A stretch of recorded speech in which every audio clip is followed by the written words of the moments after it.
Hello people, আমি অভি Chowdhury. Microsoft ওয়ার্ডের 5 number ক্লাসে আপনাকে স্বাগতম। এই ক্লাসে আমরা মাইক্রোসফট ওয়ার্ডের অনেক সহজ বিষয়গুলো নিয়ে এবং অনেক গুরুত্বপূর্ণ বিষয়গুলো নিয়ে আলোচনা করব। তার মধ্যে আছে ক্রিয়েট ম্যাক্রোস, হেডার, ফুটার, পেজ নাম্বারিং। ঠিক আছে, প্রথমে যে বিষয়টা নিয়ে আলোচনা করছি এটা হচ্ছে how to setting normal screen. কিভাবে আপনি আপনার কম্পিউটারে নর্মাল স্ক্রিন সেটিং করবেন। সো নর্মাল স্ক্রিন আর কিছুই না, আমরা এখন যেটা দেখতে পাচ্ছি এটা হচ্ছে প্রিন্ট লেআউট। ঠিক আছে, এখন যেটা দেখতে পাচ্ছি আমি স্ক্রিনে, এটাকে বলে আমাদের প্রিন্ট লেআউট। সো আমরা যদি নর্মাল স্ক্রিনে যেতে চাই তবে আমাদের ভিউ থেকে ড্রাফটে যেতে হবে। যখন আমরা ড্রাফটে যাব, এটাই হচ্ছে আমাদের নর্মাল স্ক্রিন। ঠিক আছে, আশা করছি বুঝতে পেরেছেন কিভাবে আমরা নর্মাল স্ক্রিন আনবো। আবার এটা প্রিন্ট লেআউট হবে, কিভাবে প্রিন্ট লেআউট স্ক্রিন আনার জন্য ঠিক ভিউ থেকে প্রিন্ট লেআউট। কারো যদি ডিফল্ট ড্রাফট থেকেও থাকে, ঘাবড়ানোর কিছু নাই, প্রিন্ট লেআউটে ক্লিক করলে ভিউ থেকে আপনি নর্মাল স্ক্রিন পেয়ে যাবেন। এবং এখান থেকে আরো অনেক স্ক্রিনের দেওয়া আছে, web layout screen, read mode screen. আপনি এগুলো ক্লিক করে দেখবেন, কোনো সমস্যা হবে না। আশা করছি এই দুইটা বুঝতে পেরেছেন। How to setting full screen, কিভাবে আপনি আপনার কম্পিউটার স্ক্রিনকে ফুল করবেন। সো ফুল করার জন্য আপনাকে প্রথমে ভিউ থেকে জুম করতে হবে। জুমে ক্লিক করার পর আপনি এখানে ফুল স্ক্রিন জন্য আপনি আপনার কম্পিউটারের যা স্ক্রিন দরকার 101, 102 বা 200 আপনি এখানে টাইপ করে লিখতে পারবেন। আমি 200 স্ক্রিন ফুল মনে করছি, এখন আমি 200 স্ক্রিন নিচ্ছি। আশা করছি বুঝতে পেরেছেন। এখন how to screen full screen, আপনি আপনার পছন্দ মতো স্ক্রিনকে কন্ট্রোল করতে পারবেন। আমি 5 নাম্বারটা দেখিয়ে দিচ্ছি, how to control use zoom control করার জন্য এখান থেকে জুম কন্ট্রোল করা যায় 100%, অথবা আপনি আপনার কিবোর্ডের কন্ট্রোল চেপে ধরে মাউসের যে চাকাটা আছে, স্ক্রল বাটন, ওই বাটনটা যদি সামনের দিকে ঘোরান তবে জুম হবে, এবং যদি পেছনের দিকে ঘোরান তাহলে জুম আউট হবে। আশা করছি বুঝতে পেরেছেন, খুব সহজ ছিল জিনিসটা। এখন আমরা দেখাবো how to on of ruler, কিভাবে আমরা আমাদের রুলার অন অফ করব। আমরা যখন মাইক্রোসফট অফিস ডকুমেন্ট অন করি, সব সময় যে রুলার থাকবে তার কোনো মানে হয় না। অনেক সময় বাই ডিফল্ট বা কোনো প্রবলেমের কারণে রুলার নাও থাকতে পারে। তখন আমি কোথা থেকে রুলার আনবো? ভিউ থেকে আপনি রুলার আনবেন। ভিউতে ক্লিক করে রুলার অফ থাকলে অন করে দেবেন, অন থাকলে অফ করে দেবেন। আমি কি বলছি আমি নিজেও জানি না। যদি অফ থাকে অন করে দেবেন, যদি আপনার দরকার না হয় তাহলে অফ করে দেবেন। ঠিক আছে, যদি অন করবেন যখন আপনার দরকার হবে। আশা করছি বুঝতে পেরেছেন, আমি নিজেই আসলে গোলায় ফেলছি কোন জিনিসটা কি।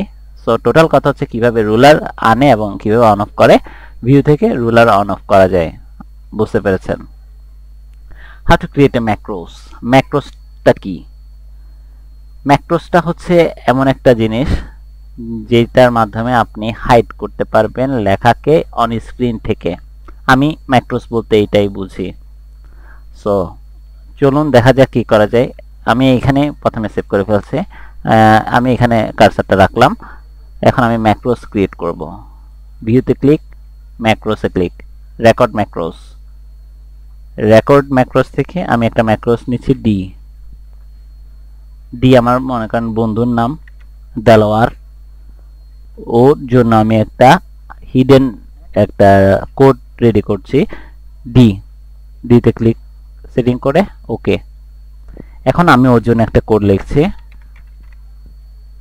কি লিখলাম আমি জানি না, একটা কোড লিখলাম। কোডটা হচ্ছে এটাই, যখন আপনার স্ক্রিন রেকর্ডিং চলবে তখন মাউসটা দেখতে একটু অন্যরকম হয়ে যাবে। এখন আমার স্ক্রিন রেকর্ডিং চলছে। সো এখন আমি ম্যাক্রোস রেকর্ডিং চলছে, এখন আমি স্টপ রেকর্ডিং করে দেব।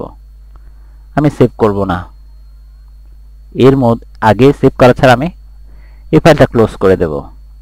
ক্লোজ, আমি কিন্তু ডি নামে সেভ করেছি, ডোন্ট সেভ ফাইল। ওপেন করছি।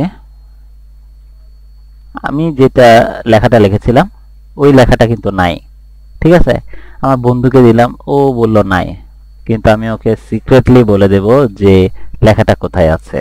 লেখাটা আছে ভিউতে, ম্যাক্রোসে, ভিউ ম্যাক্রোস। আমি যে কোডে সেভ করেছিলাম, ডি কোডে, ওর নাম দেলোয়ার, ডি কোডে সেভ করেছিলাম। ডি কোডের জন্য দেলোয়ার রান করবে।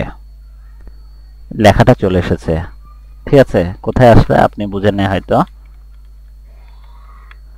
সো লেখাটা যেখানে আমি আনতে চাই ওইখানে আমি কার্সারটা রাখবো। আমি এখানে লেখাটা আনবো, ওই জন্য আমি কার্সারটা এখানে রেখেছি। এখানে রেখে ম্যাক্রোসে ক্লিক, ভিউ ম্যাক্রোস যে কোডের মধ্যে আছে ওইটা ক্লিক করে রান। আমার কোডটা চলে এসেছে। আশা করছি বুঝতে পেরেছেন।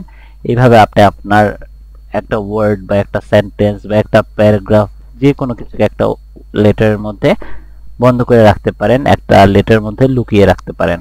আশা করছি বুঝতে পেরেছেন। আর যখন এটা দরকার হবে না তখন আপনি রিমুভ করে দেবেন। ভিউ ম্যাক্রোস থেকে আমি আগে করেছিলাম বি, এটা ডিলিট করছি, ইয়েস। সি করেছিলাম, ডিলিট, ইয়েস। এখন ডি করলাম, ডিটা অন আছে, ডি করছি, ক্রিয়েট নো, ডি করছি, ডি, ডিলিট, ইয়েস, ক্লোজ। আমার সবগুলো চলে গেল, কোডটাও মুছে গেলাম, এখান চলে গেল। আশা করছি বুঝতে পেরেছেন কিভাবে আমরা একটা ক্রিয়েট করলাম, কিভাবে একটা জিনিসকে সম্পূর্ণভাবে হাইড করে রাখা যায় সবার নজরের আড়ালে। এখন আপনাকে দেখাবো সবচেয়ে গুরুত্বপূর্ণ একটা জিনিস মাইক্রোসফট ওয়ার্ডের, যেটা আমাদের সচরাচরই কাজে লাগে, header and footer. Header and footer হচ্ছে আমরা যখন প্যারাগ্রাফ লিখি বা কোনো একটা বই তৈরি করি, মাইক্রোসফট ওয়ার্ডে অনেকগুলো ডকুমেন্ট করি, সো আমার দরকার হয় ডেট এন্ড টাইম সেট করা। যেই কাজটা হেডার এন্ড ফুটার দ্বারা করা হয়, হেডার ফুটারের ভিতরে যা কিছু থাকে তা প্রত্যেকটা পেজে অটোমেটিক্যালি চলে যায়, ঠিক আছে। এটা হচ্ছে হেডার এন্ড ফুটার সুবিধা। হেডার কি, ফুটার কি? হেডার হচ্ছে যেটা হেডে থাকে, পেজের যেটা হেডে থাকবে ওইটা হচ্ছে হেডার, আর যেটা পেজের নিচে থাকবে ওইটা হচ্ছে ফুটার। চলুন দেখে নেওয়া যাক। হেডার এন্ড ফুটার আনতে হলে আমাকে প্রথমে করতে হবে ইনসার্টে, ইনসার্ট থেকে আপনি দেখবেন হেডার, হেডার আছে, হেডারে ক্লিক করলাম। হেডারে ক্লিক করার পর আপনার পছন্দের কিছু স্টাইল চয়েস করে নেবেন হেডারের। আমি আমার পছন্দের এই স্টাইলটা চয়েস করলাম, স্টাইলটা চলে এসেছে। আমি যদি কোনো লেখা হেডারের ভিতরে লিখি,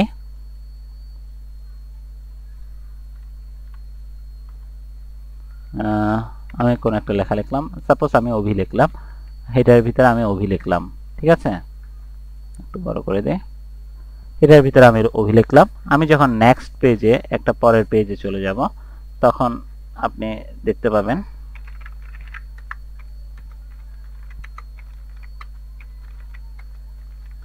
দেখেন পরের পেজে চলে যাওয়ার সাথে সাথে ওই অভিলেখাটা চলে এসেছে, যেটা ফার্স্ট হেডারের মধ্যে আমি ইনক্লুড করেছিলাম। ঠিক একইভাবে হেডারের মধ্যে আপনি যদি ডেট এন্ড টাইম বা পেজ নাম্বার ইনক্লুড করেন তবে অবশ্যই এটা পরপর চলে আসবে, কিন্তু পেজ নাম্বার আলাদাভাবে সেটিং করা যায়। আমি কিছুক্ষণ পরে দেখাচ্ছি।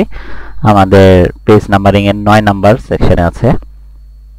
সো ফুটার হচ্ছে সেম, আপনি ইনসার্ট থেকে ফুটারে ক্লিক, ফুটার একটা ইনসার্ট করলেন, ওকে, ফুটারটা চলে এসেছে, ঠিক আছে। আশা করছি বুঝতে পেরেছেন। প্রত্যেকটা পেজেই ফুটারটা চলে গেছে বাই ডিফল্ট। সো আশা করছি বুঝতে পেরেছেন। এখন আমার যদি দরকার হয় how to setting header and footer, এটা দেখলাম। এখন আমার যদি দরকার হয় হেডার এন্ড ফুটার আমার দরকার নাই, অথবা আমি এডিট করব, তাহলে কি করতে হবে? যেভাবে আপনি ইনসার্ট করছেন ওইভাবে আপনি রিমুভ করবেন। ইনসার্টে ক্লিক, হেডারে ক্লিক, যদি এডিট করতে চান এডিটে ক্লিক করবেন, যদি রিমুভ করতে চান আমরা এখন রিমুভই করব। রিমুভ হেডার, হেডার রিমুভ হয়ে গেছে। 2 পেজ বা যতগুলো পেজ থাকবে হেডার অ্যাড করা সবগুলো থেকে হেডারটা রিমুভ হয়ে যাবে। আমি চাচ্ছি এখন ফুটার রিমুভ করব। ফুটারে ক্লিক, রিমুভ ফুটার। এর আগে ইনসার্ট মেনু বারে ক্লিক, ফুটারে ক্লিক, রিমুভ ফুটার। দেখেন ফুটারও রিমুভ হয়ে গেছে। আশা করছি এই জিনিসটা বুঝতে পেরেছেন। সো আমি এখন যেটা দেখব, how to header footer add, how to remove, আমরা এটা দেখলাম।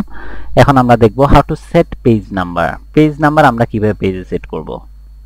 পেজ নাম্বার সেট করার জন্য আমাকে প্রথমেই করতে হবে ইনসার্টে, ইনসার্ট থেকে পেজ নাম্বার পেজ নাম্বারে ক্লিক করলাম। পেজ নাম্বার ক্লিক করার আগে আমি একটা কথা বলে দিই, আমার এখানে কিছু প্রবলেমের কারণে পেজ নাম্বার আসে না, কিন্তু আপনার কম্পিউটারে অটোমেটিক চলে আসবে এবং প্রত্যেকটা পেজ অটোমেটিক্যালি আপনার পরপর পেজ নাম্বারগুলো সিরিয়াল মেনটেন করে চলে যাবে। সো আমি এখানে একটা সিলেক্ট করছি, এটা সিলেক্ট করছি। এখানে আমার এখানে পেজ অবলিক আছে মার্জ ফরম্যাট, যেটা আপনার এখানে আসবে না। আমার হয়তো ইনস্টল করার সময় কোনো একটা জায়গায় ভুল হয়েছে। সো এখানে আপনার এখানে আসবে এরকম আসবে, এবং যখন আপনি সেকেন্ড পেজে যাবেন তখন আসবে 2। সো আমার এখানে প্রবলেমটার কারণে এই প্রবলেমটা দেখা দিয়েছে। সো আশা করছি জিনিসটা বুঝতে পেরেছেন। যদি আমি এটা রিমুভ করতে চাই, পেজ নাম্বার আমার এখন দরকার নাই, যদি আমি রিমুভ করতে চাই, যখন আপনার দরকার হবে না তখন কিভাবে রিমুভ করবেন? আমি প্রথমে বলেছিলাম যেভাবে আপনি ইনসার্ট করবেন ওইভাবে রিমুভ করবেন। রিমুভ করার জন্য আমাকে ইনসার্ট থেকে পেজ নাম্বার, রিমুভ হওয়াটা দেখাই, ইনসার্ট থেকে পেজ নাম্বার, পেজ নাম্বার থেকে রিমুভ পেজ নাম্বার। যখন আমি ক্লিক করব তখন এই পেজটা রিমুভ হয়ে গেছে, পেজ নাম্বারটা। আশা করছি বুঝতে পেরেছেন। ধন্যবাদ আমার ভিডিওটা এতক্ষণ দেখার জন্য। যদি ভিডিওটা ভালো লেগে থাকে অবশ্যই লাইক দিবেন। আর আমার ক্লাস 5 মনে হয় ক্লাস নং 5 ক্লাস চলছে, অন্য ক্লাসগুলো আমি আপলোড করে দিয়েছি একসাথে। সো আশা করছি ভালো লাগবে, অবশ্যই চ্যানেলকে সাবস্ক্রাইব করবেন। সো আবারও ধন্যবাদ জানিয়ে আমি অভি চৌধুরী এখানে বিদায় নিচ্ছি।